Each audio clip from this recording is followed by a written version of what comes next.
الحمد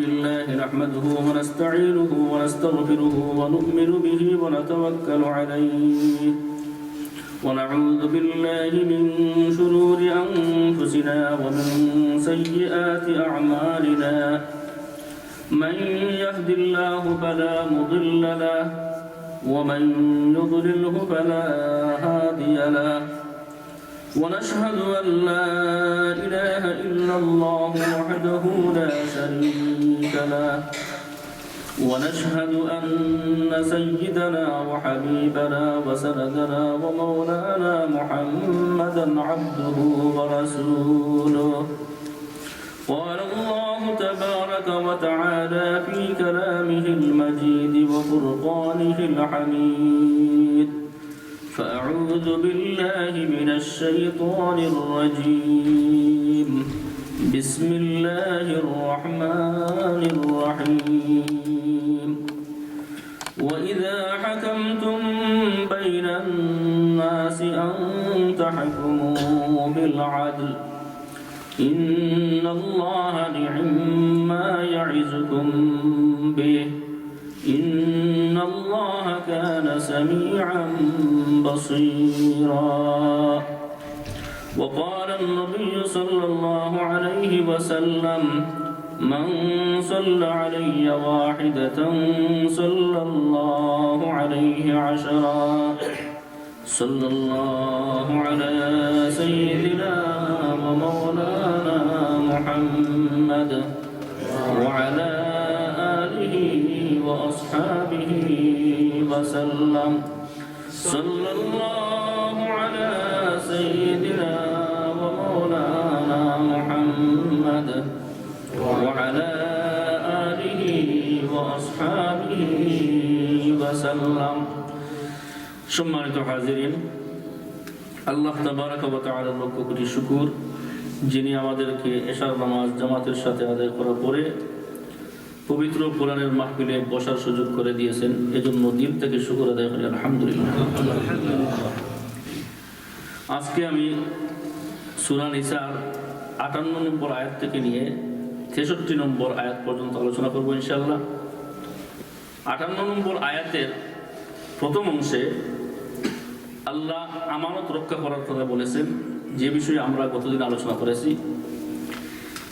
দ্বিতীয় অংশে আল্লাহ পাক পরবর্তীকার আলম বলেন وَإِذَا حَكَمْتُمْ بَيْنَ النَّاسِ أَن تَحْكُمُوا بِالْعَدْلِ, এবং যখন তোমরা লোকদের মধ্যে বিচার মীমাংসা করো তখন তোমরা যেন ন্যায় বিচার করো।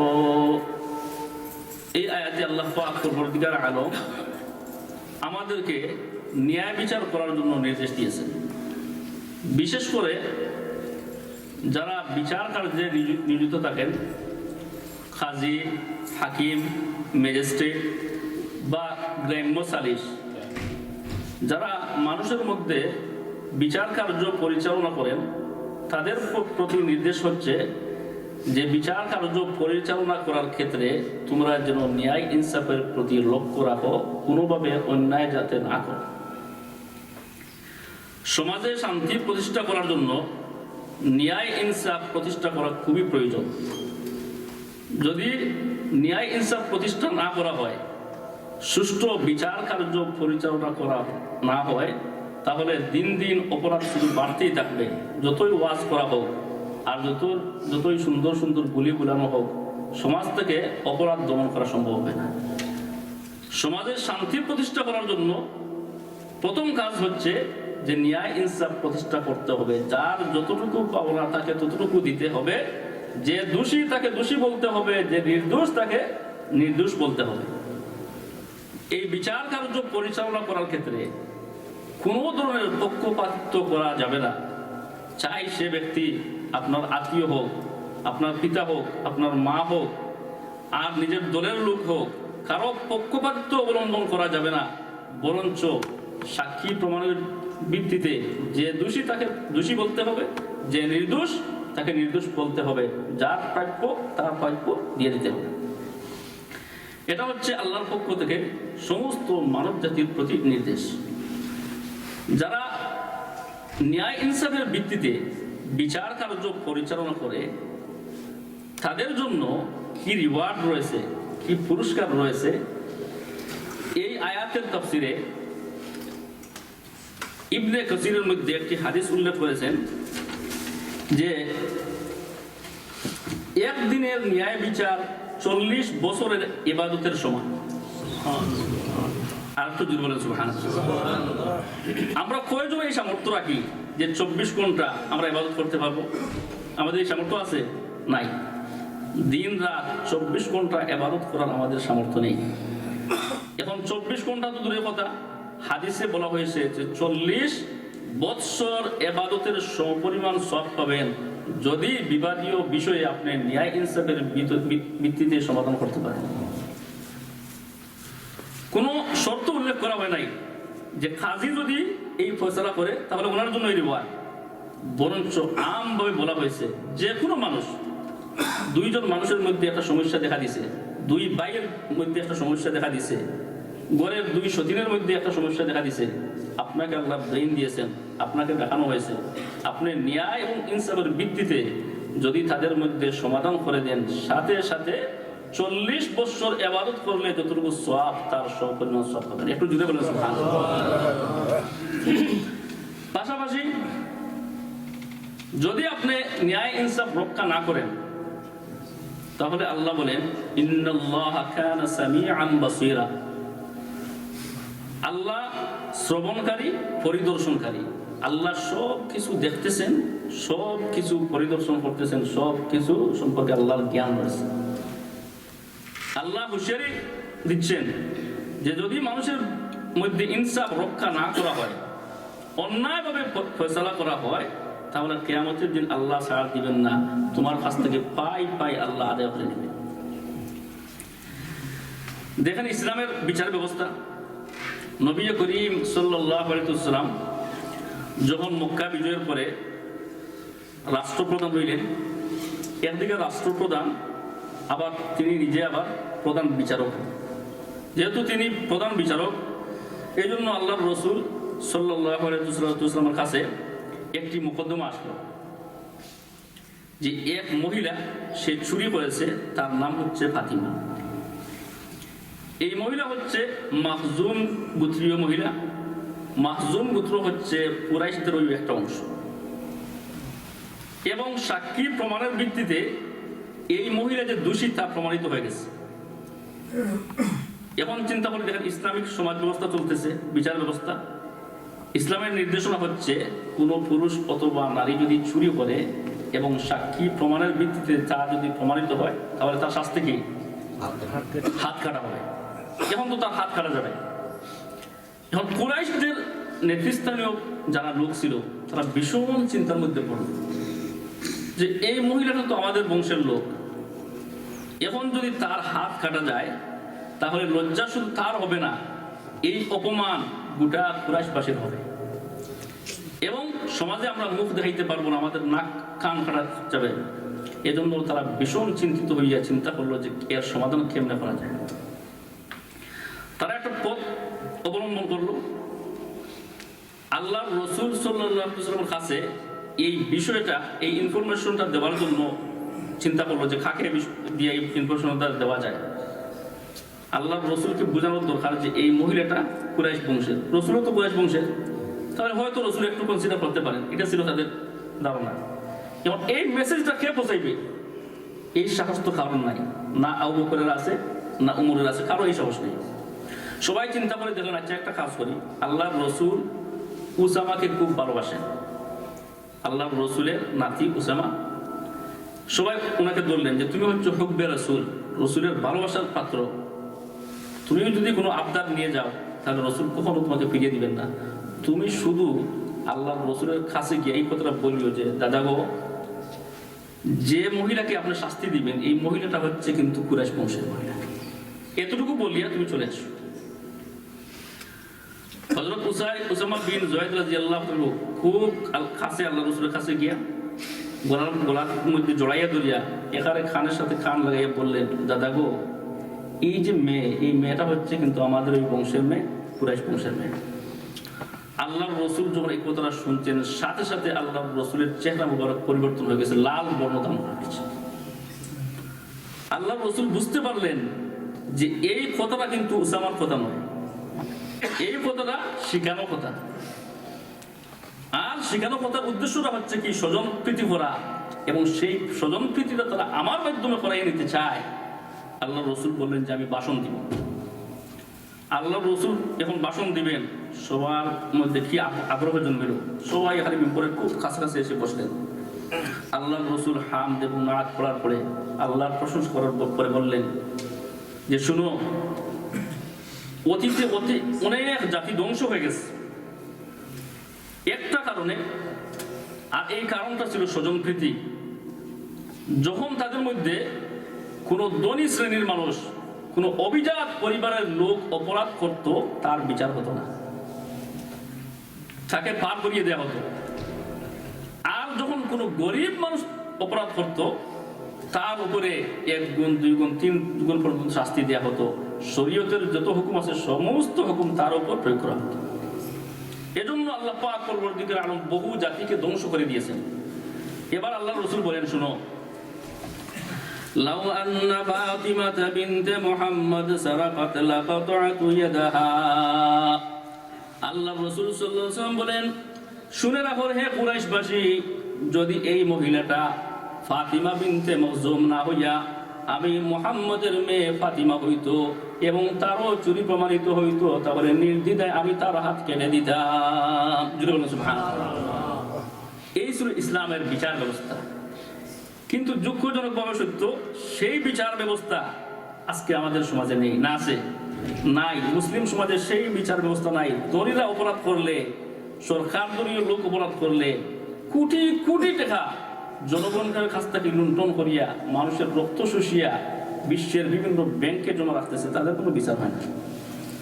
আর গরিব লোক, সাধারণ একজন মানুষ যদি কারো পকেট মারিয়ে 10টা টাকা নিয়ে যায়, তাহলে তার উপর শরীয়তের সমস্ত শাস্তি প্রয়োগ করা হয়, তার হাত কেটে দেওয়া হয়, তাকে এমনভাবে পিটানো হয় যে সে পঙ্গু হয়ে যায়। এজন্য এই ব্যবস্থা চলতে থাকলে কোনোদিন সমাজে শান্তি আসবে না। আল্লাহ যেন আমাদেরকে এই বিষয় থেকে, কোরআনের এই আয়াত থেকে শিক্ষা গ্রহণ করার তৌফিক দান করুন। সকালে বলি আমিন। এই ন্যায় বিচার শুধু যে রাষ্ট্রীয় পর্যায়ে হবে তা নয়, বরঞ্চ আপনার ফ্যামিলির থেকে এই ন্যায় বিচার প্রতিষ্ঠা করতে হবে। আপনার 3 জন ছেলে আছে, আপনি একজনকে খুব ভালোবাসেন, আরেকজনকে আপনি ঘৃণা করেন, আপনাকে ভালোবাসেন না। একজনকে আপনি খুব বেশি আদর করেন, অন্যজনকে করেন না। এটা তো ঠিক হইল না, না ঠিক? ঠিক নয়। আপনার ছেলেও আছে, মেয়েও আছে। দেখা গেছে ছেলেকে আপনি খুব বেশি আদর করেন, বাহির থেকে মশা টসা যা কোনো কিছু নিলে তার হাতে দিয়ে দেন, কিন্তু মেয়ের হাতে দেন না। এটাও ইনসাফের খেলা। ইনসাফ প্রতিষ্ঠা করতে হবে একবারে পরিবার থেকে।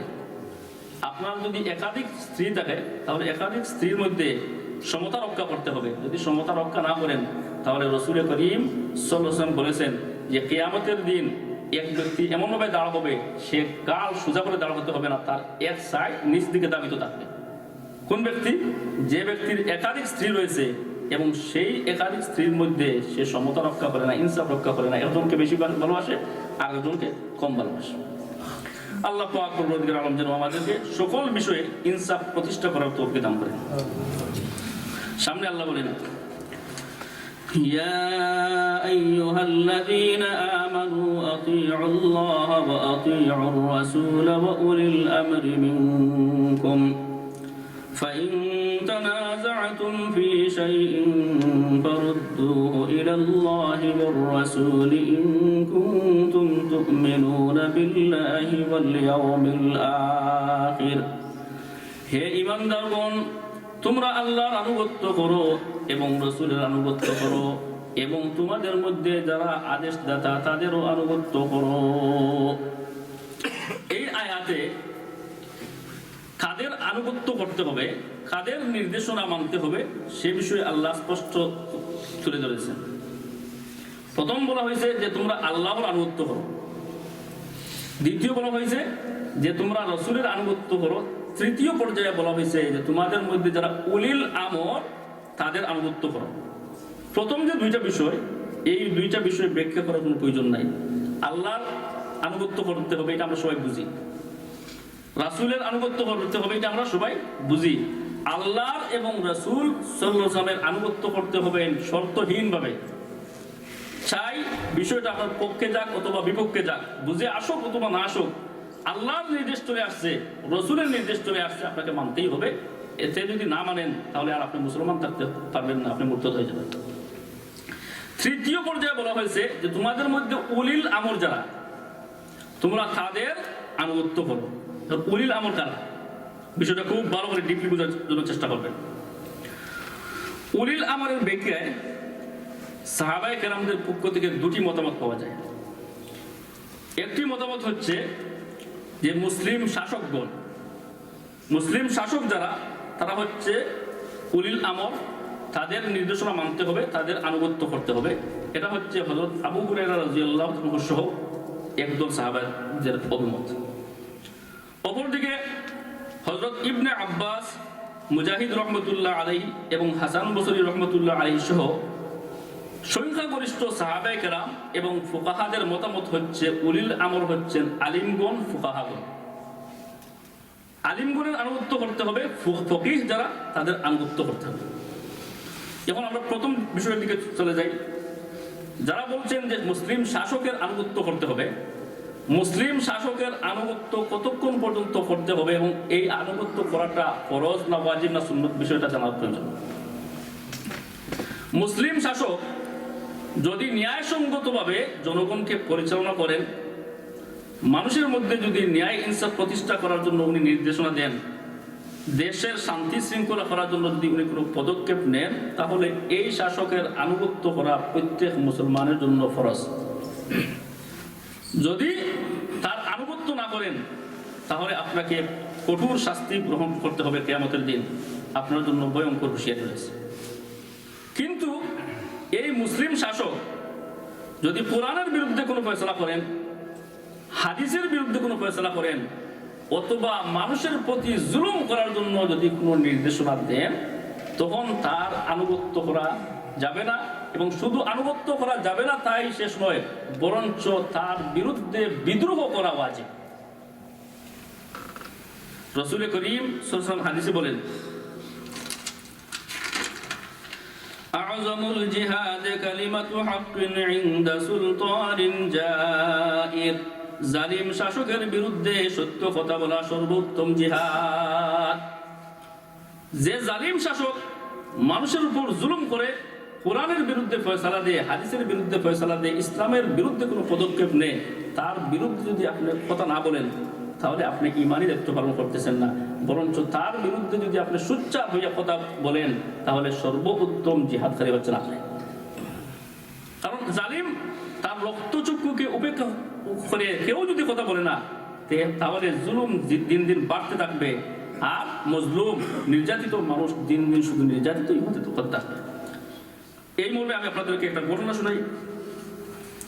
তাফসিরে ইবনে কাসিরে মুসনদে আহমদের বর্ণনা দিয়ে হযরত আলী রাদিয়াল্লাহু তাআলা থেকে একটি হাদিস বর্ণনা করা হয়েছে যে রাসূল করিম সাল্লাল্লাহু আলাইহি ওয়াসাল্লাম কোনো এক যুদ্ধে কিছু সাহাবাদেরকে পাঠাইলেন এবং একজন সাহাবীকে, একজন আনসারী সাহাবীকে তাদের নেতা বানাইলেন যে তুমি তাদের নেতৃত্ব দিবে।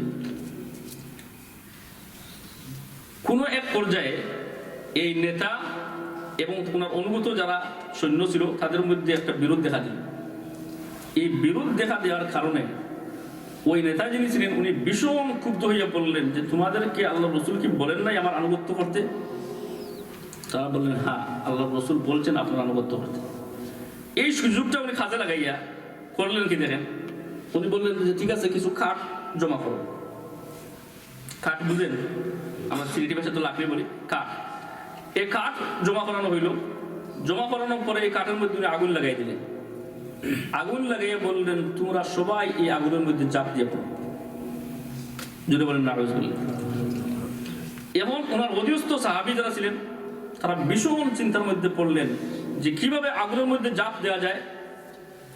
যদি আগুনের মধ্যে আমরা জাপ দিয়ে পড়ি তাহলে তো সাথে সাথে আমরা জ্বলিয়ে পুড়িয়ে শেষ হয়ে যাব। আর যদি ওনার কথা না মানি তাহলে ওনার কথা না মানা হচ্ছে রসুলের কথা না মানা, আর আল্লাহ রসুল বলছেন ওনার আনুগত্য করতে। ভীষণ চিন্তার মধ্যে পড়লেন।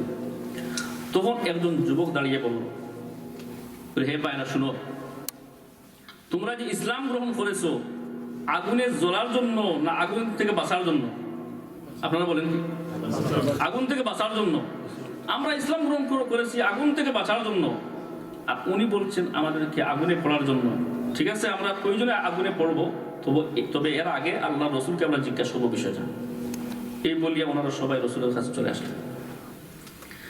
আল্লাহ রসুল সাল্লাল্লাহু আলাইহি ওয়াসাল্লাম এই ঘটনা শুনে বললেন যে যদি তোমরা আগুনে ঝাঁপিয়ে পড়তে তাহলে আর কোনোদিন তোমরা আগুন থেকে বের হইতে না, কিয়ামত পর্যন্ত তোমরা আগুনে জ্বলতেই থাকতে। কারণ অন্যায় কাজে কারো আনুগত্য করা চলবে না। আনুগত্য করতে হবে শুধুমাত্র আল্লাহ, আনুগত্য করতে হবে শুধুমাত্র রসুলের। আর আনুগত্য করা যাবে শাসকের যতক্ষণ পর্যন্ত এই আনুগত্যটা হবে ন্যায়সঙ্গত। অন্যায় কোনো কাজে কারো আনুগত্য করা যাবে না। এখন চিন্তা করে দেখেন, আমরা যে সমাজে নেতার কথা আমরা শুনিয়া একজনে দেখা যায় বোম মারি দেয়, বোম মারিয়া হাজারো মানুষের প্রাণ নাশ করে ফেলে। নেতার কথা শুনিয়া আজকে দেখা যায় পুলিশ অধীনস্থ যারা আছে তারা অন্য মানুষকে দরিয়া নিয়ে গুলিয়ে করিয়া হত্যা করে ফেলে। একটু চিন্তা করে না যে যে নেতা আমাকে অন্যায়ভাবে নির্দেশ দিচ্ছেন এই নেতার হুকুম মানতে তো আমি বাধ্য নয়, বরঞ্চ আপনি বিদ্রোহ ঘোষণা করবেন। কারণ যে আপনাকে অন্যায় কাজ করার জন্য বলতেছে, মানুষকে হত্যা করার জন্য বলতেছে, তার আদেশ আপনি মানতে পারেন না, তার বিরুদ্ধে বিদ্রোহ ঘোষণা করা ওয়াজিব। আল্লাহ পাক পরবর্তীকালে আমাদের এই বিষয়গুলোকে বোঝার তৌফিক দান করবেন। এখন আমরা দ্বিতীয় ব্যাখ্যার দিকে যাই। যে সমস্ত সাহাবীরা বলছিলেন যে উলিল আমরের অর্থ হচ্ছে আলিমগণ, ফকিহগণ। এখন এই আলিমগণকে যারা বলেন উলিল আমর, তারা হচ্ছেন হযরত ইবনে আব্বাস রাদিয়াল্লাহু আনহু, মুজাহিদ রহমতুল্লাহ আলাইহি এবং হাসান বসরি, যারা তখনকার সময়ের সবচেয়ে বড় মুফাসসিরগণ। তাদের মতে হচ্ছে যে উলিল আমর হচ্ছেন আলিমগণ। আলিমগণের আনুগত্য করতে হবে। এই আলিমগণের আনুগত্য করতে গিয়াই মনে করেন আমরা অনেকে মজব পালন করি, আর অনেকে মজব না পালন করি, কোনো বড় আলিমের নির্দেশনা পালন করি। ইমাম আবু হানিফা রহমতুল্লাহ আলাইহি একজন আলিম ছিলেন না আলিম ছিলেন না? ইমাম শাফি রহমতুল্লাহ আলাইহি একজন আলিম ছিলেন না আলিম ছিলেন না? অবশ্যই আলিম ছিলেন। এবং এরা কি ছোট আলিম ছিলেন না বড় আলিম ছিলেন? বড় আলিম, যাদেরকে লক্ষ লক্ষ কোটি কোটি আলিমগণ শ্রদ্ধা করেছেন, তাদের নির্দেশনা চলছেন। সুতরাং এই সমস্ত আলেমদেরকে আনুগত্য করা, তাদের কথা মেনে চলা, এটা আমাদের মন থেকে না আল্লাহর নির্দেশে? আল্লাহর নির্দেশে। বিষয়টা আরো স্পষ্ট করে বুঝেন। কোরআন এবং হাদিসের অনেক বিষয় আছে যেগুলা সবার বোধগম্য, সবাই বুঝতে পারে।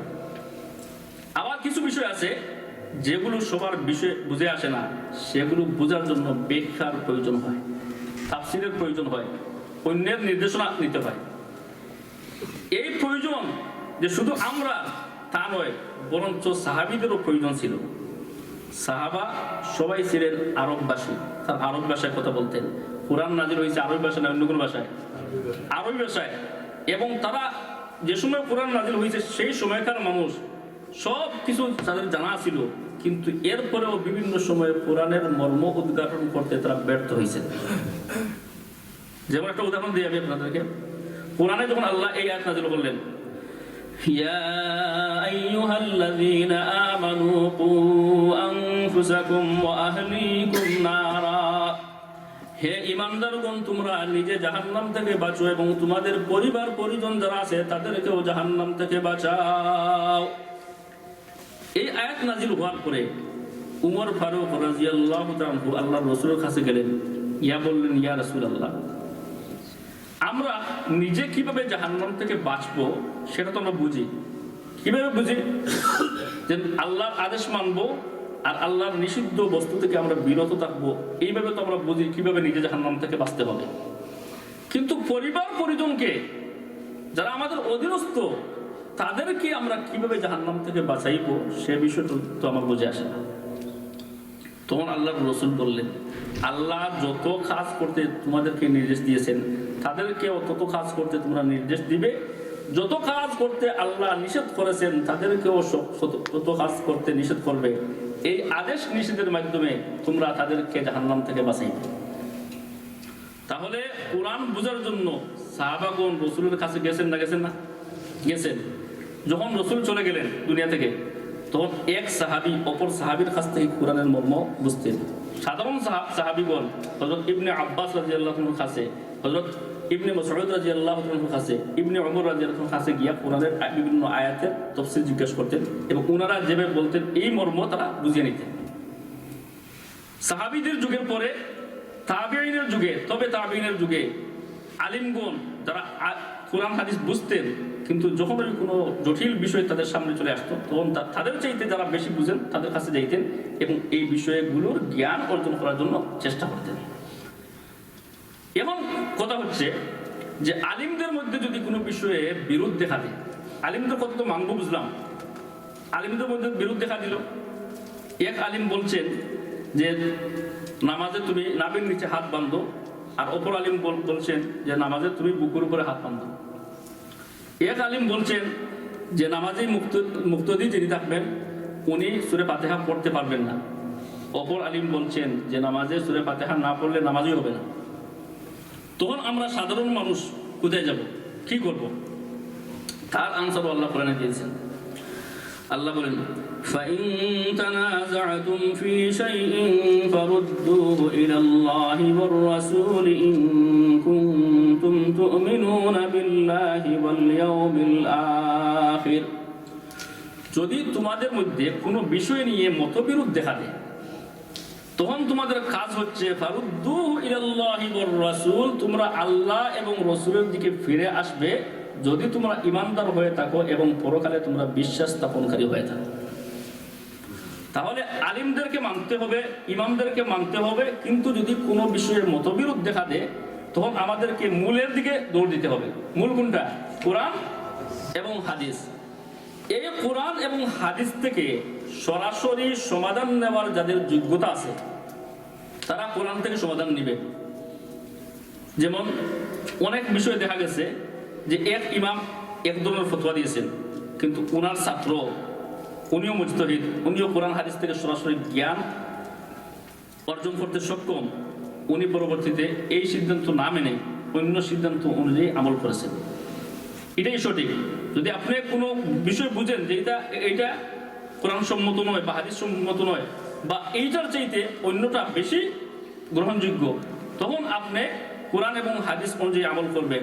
কিন্তু প্রশ্ন হচ্ছে এই কোরআন এবং হাদিস থেকে কোনটা সঠিক কোনটা বেঠিক, এই জ্ঞান অর্জন করা বা এই জ্ঞান রাখা যোগ্যতা কতজনের আছে? কোরআনের কোন আয়াতের বিধান বর্তমানে বলবৎ আছে, কোন আয়াতের বিধান বর্তমানে বলবৎ নেই, হাদিস কোনটা নাসিখ কোনটা মনসুখ, হাদিস কোনটা মরফু কোনটা মুরসাল, হাদিস কোনটা সহিহ কোনটা জয়ীফ, হাদিস কোনটা মুতাওয়াতির কোনটা খবরে ওয়াহিদ। এই যে বললাম, এটা ব্যাখ্যা দিলে অনেক লম্বা হয়ে যাবে। এই ধরুন হাদিসের বিভিন্ন ক্যাটাগরি আছে, বিভিন্ন টাইপ আছে। আচ্ছা, আমি আপনাদেরকে জিজ্ঞাসা করি, এই যা কিছু বললাম এই সমস্ত সম্পর্কে আপনাদের জ্ঞান আছে? হাদিস কোনটা মরফু কোনটা মুরসাল আপনারা বুঝেন? হাদিস কোনটা সহিহ কোনটা জয়ীফ বুঝেন? এটা হয়তো সিম্পলি বুঝবেন, কিন্তু জয়ীফে যখন আলোচনা চলে যাবে তখন জয়ীফের মধ্যে আবার 8 প্রকার জয়ীফ আছে। এ সম্পর্কে কতজনের জ্ঞান আছে? তাহলে সাধারণ মানুষ যারা কোরআন থেকে সরাসরি জ্ঞান অর্জন করার যোগ্যতা রাখে না, হাদিস বুঝিয়ে হাদিস থেকে সমাধান নেওয়ার যোগ্যতা রাখে না, তাদের একমাত্র উপায় হচ্ছে যে কোনো বিজ্ঞ আলিমের অনুসরণ করা। বিষয়টা বুঝে আসছে কিনা? যে আলিমের প্রতি আপনার ফেইথ আছে, আপনার বিশ্বাস আছে, মনে করেন উনি নেক মানুষ, উনি যা বলছেন তা সত্য, এমন আলিমের আপনি অনুসরণ করবেন। এমন আলিমদের মধ্যে যারা বড় বড় চলে গেছেন, ইমাম আবু হানিফা, ইমাম শাফি, ইমাম মালিক, তাদের এক একজনকে লক্ষ লক্ষ আলিম অনুসরণ করেছেন। সুতরাং যে বিষয়ে সরাসরি কোরআন থেকে জ্ঞান নেওয়ার যোগ্যতা আপনার নাই, এই বিষয়ে এই সমস্ত আলিমদের কাছ থেকে ফতোয়া নেবেন। এই ফতোয়া নিয়ে যদি চলেন, ইনশাল্লাহ আপনার এই আমল কবুল হবে। আর আপনি যদি ভুল পথেও চলে থাকেন, কিন্তু কিয়ামতের দিন আপনি ধরা খাবেন না, পাকড়াও খাবেন না। বিষয়টা আপনাদের কাছে ক্লিয়ার? এজন্য বিজ্ঞ আলিম যারা, তাদেরকে অনুসরণ করতে হবে। যারা ডালাওয়ায় বলেন যে কোরআন আছে আর হাদিস আছে, কেন তুমি আলিমদের কাছে দৌড়াও? কেন তুমি ইমাম আবুকে খুঁজাও? কেন তুমি শাফিকে খুঁজো? তাদেরকে বলি, তুমি কি কোরআনের এই আয়াত দেখো নাই?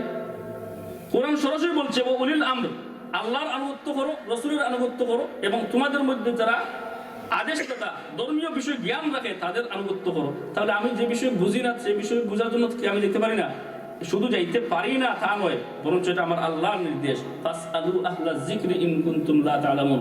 যে বিষয়ে তোমার জ্ঞান নাই, যে জ্ঞান রাখে তার কাছে যাও, গিয়ে তুমি সে বিষয়ে জ্ঞান অর্জন করো। আল্লাহ আমাদেরকে সঠিক সমঝ দান করুন, সকলে বলি আমিন। সামনে আল্লাহ বলেন, ألم تر إلى الذين يزعمون أنهم آمنوا بما أنزل إليك وما أنزل من قبلك يريدون أن يتحاكموا إلى الطاغوت وقد أمروا أن يكفروا به ويريد الشيطان أن يضلهم ضلالا بعيدا। আল্লাহ বলেন, আপনি কি লক্ষ্য করেননি যারা ধারণা করে যে আপনার উপর যা নাজিল হয়েছে এবং আপনার পূর্বে যা নাজিল হয়েছে তাদের সেসব বিষয়ের প্রতি ঈমান আছে, অথচ পারস্পরিক ফয়সালা করার জন্য তারা শয়তানের দিকে দৌড়ায়। আপনাকে রাখিয়া শয়তানের দিকে দৌড়ায়। আল্লাহ তাদেরকে শয়তানের দিকে দৌড়ানো থেকে নিষেধ করেছেন, কিন্তু এরপরেও তারা শয়তানের দিকে দৌড়ায়। সামনে আল্লাহ বলেন, وَإِذَا قِيلَ لَهُمْ تَعَالَوْا إِلَى مَا أَنزَلَ اللَّهُ وَإِلَى الرَّسُولِ رَأَيْتَ الْمُنَافِقِينَ يَصُدُّونَ عَنْكَ صُدُودًا। যখন তাদেরকে বলা হয় যে তোমরা আল্লাহ যা নাজিল করেছেন অর্থাৎ কোরআনের দিকে তোমরা চলে আসো, ওয়া ইলার রাসূল এবং রাসূলের দিকে চলে আসো, রাআইতাল মুনাফিকিনা ইয়াসুদ্দুনা আনকা সুদুদা, তখন আপনি মুনাফিকদেরকে দেখবেন যে তারা আপনার দিক থেকে মুখ ফিরিয়ে নিয়ে গেছে। ফাকাইফা ইযা আসাবাতহুম মুসিবাতুন বিমা কদ্দামাত আইদিহিম, অতঃপর তাদের এই কৃতকর্মের কারণে যখন তাদের উপর কোনো মুসিবত চলে আসে তখন তাদের অবস্থা কেমন হয়? সুম্মা জাউকা ইয়াহলিফুনা বিল্লাহি ইন আরাদনা ইল্লা ইহসানান ওয়া তাওফীকা, তখন তারা আপনার কাছে চলে আসে এবং কসম খাইয়া বলে যে আসলে আমাদের উদ্দেশ্য খুবই সৎ, আমাদের উদ্দেশ্য হচ্ছে আপনাদের মধ্যে মিল মহব্বত করিয়া চলা, ঐক্য রক্ষা করা, এটা হচ্ছে আমাদের উদ্দেশ্য। আল্লাহ বলেন, উলাইকাল্লাযীনা ইয়ালামুল্লাহু মা ফি কুলুবিহিম, আল্লাহ এদের অন্তরে কি আছে সে বিষয়ে খুব ভালো করে জ্ঞান রাখেন। فأعرض عنهم, অতএব আপনি এদেরকে এড়িয়ে চলুন।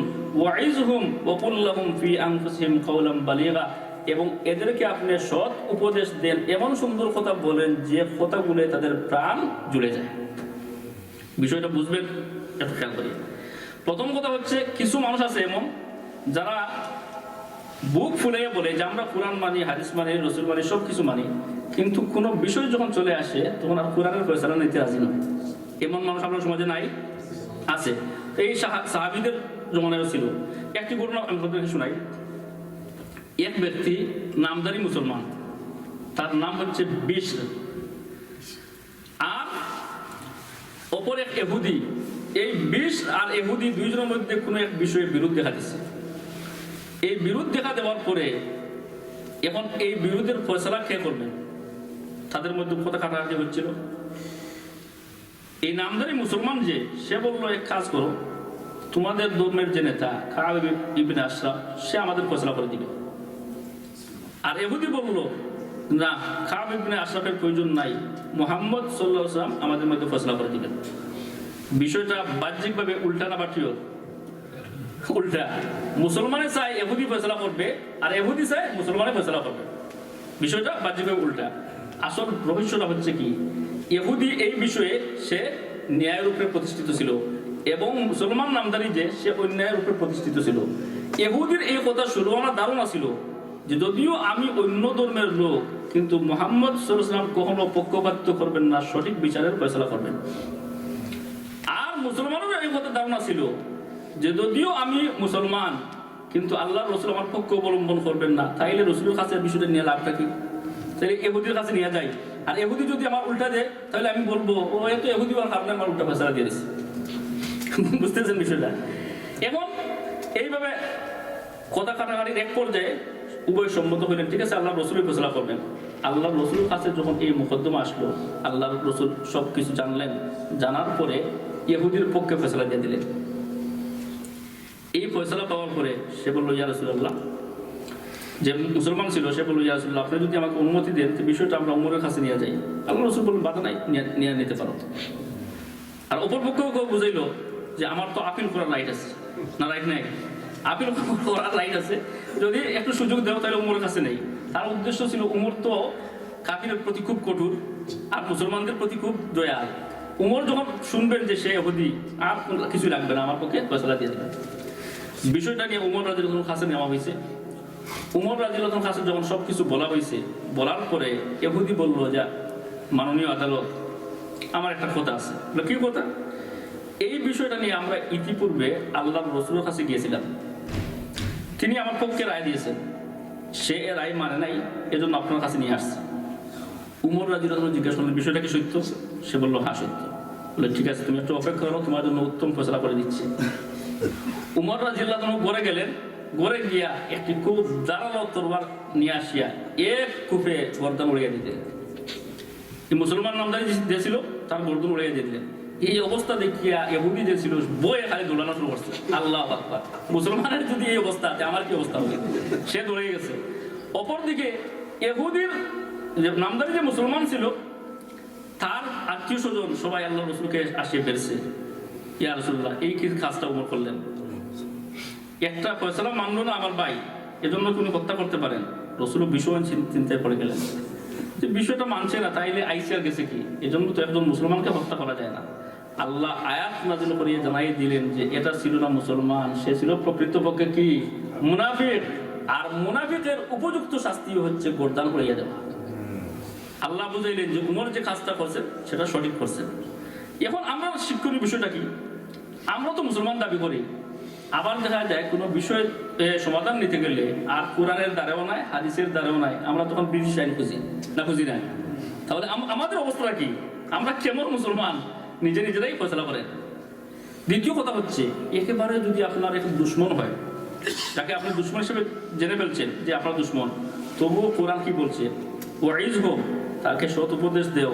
ওকুল লাহুম ফি আনফুসিহিম কাওলাম বালিগা, এমন সুন্দর সুন্দর কথা বলো যাতে যে কথাগুলো শুনে তার প্রাণ জুড়ে যায়। তাহলে চরম শত্রু মুনাফিক, মুরতাদ, কাফির, তার সাথেও রূঢ় আচরণ করা ইসলামের শিক্ষা নয়, বরঞ্চ তার সাথেও তুমি কোমলভাবে কথা বলো, সুন্দরভাবে কথা বলো, হতে পারে একদিন সে ফিরে আসতে পারে। আল্লাহ পাক যা কিছু শুনলাম সে অনুযায়ী আমাদেরকে আমল করার তৌফিক দান করুন, সকলে বলি আমিন।